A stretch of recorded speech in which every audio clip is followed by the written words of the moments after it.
আসসালামু আলাইকুম ওরহমতুল্লাহি আবরাকাতু।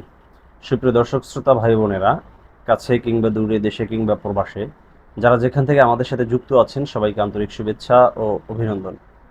দর্শক, আজ আমরা আলোচনা করব স্বপ্নে কি ফুল দেখলে কি হয়। আমাদের মধ্যে অনেক ভাই বোনেরা আছেন যারা স্বপ্নে নানা রকমের ফুল দেখে থাকেন এবং ফুলকে বিভিন্নভাবে দেখার কারণে তাদের মনে কৌতূহল জাগে বা সেটার ব্যাখ্যা জানতে ইচ্ছে করে। তো আসলে আমরা ইতিপূর্বে বিভিন্ন সময় ফুল নিয়ে কথাবার্তা বলেছি। তারপরও নিত্য নতুন প্রশ্ন আসতেছে এবং অনেক ভাইয়েরা নানাভাবে স্বপ্ন দেখতেছেন।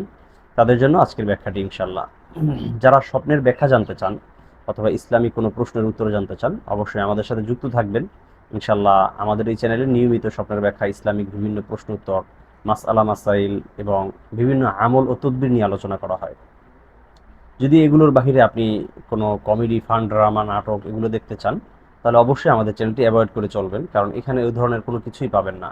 এমনকি ইসলামিক শর্টস ফিল্মগুলো এখানে কখনোই আপলোড করা হয় না। সুতরাং এটার ভিতরে আপনি এই ধরনের কোনো আনন্দদায়ক কোনো কিছুই পাবেন না বলে আশা রাখি ইনশাল্লাহ। দর্শক, স্বপ্নে ফুল দেখলে কি হয় মনে রাখবেন, ফুলের ভিন্নতার কারণে এবং ফুল দেখার ধরন ভিন্ন হওয়ার কারণে ব্যাখ্যাও ভিন্ন হয়ে যেতে পারে।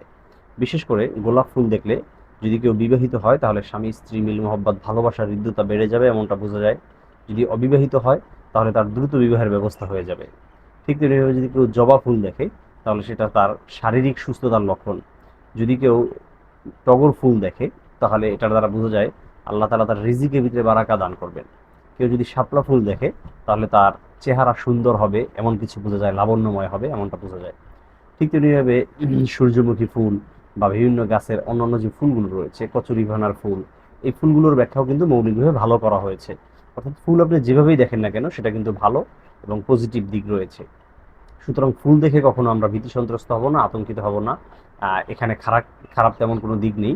যদি কখনো সন্দেহ হয় বা আপনার কাছে একটু আনইজি ফিল হচ্ছে তাহলে অবশ্যই আমাদের সাথে যোগাযোগ করতে পারবেন।